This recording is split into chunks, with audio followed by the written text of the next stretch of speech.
Today, I wanted to talk about a topic that I think is really important, and that's the communication that we have or don't have in relationships, and how it can either bring us closer together or it can drive us farther apart. And a lot of times, we take for granted communication in that we think sometimes in our head that we're communicating with our significant other, and we don't necessarily think about it from the perspective of the significant other. And this is something that I used to deal with a lot and still do in certain ways, but I used to deal with it a lot in journalism. When you have a message that you're crafting, a story that you're crafting, a column that you're putting together, and you know what you intend to say, but you don't consider enough how it's going to be received.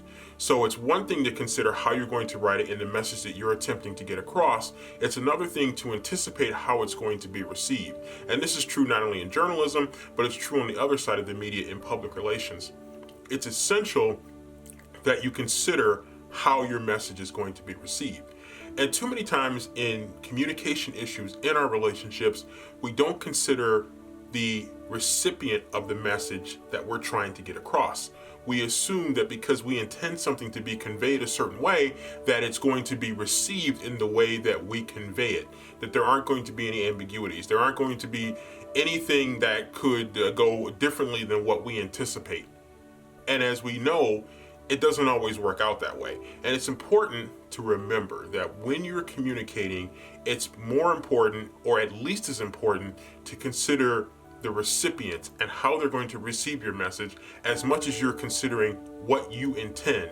Because what you intend and how it's received, there could be a huge gap that could have your message completely distorted and rendered totally ineffective, or at worst, could be determined to be offensive in some way.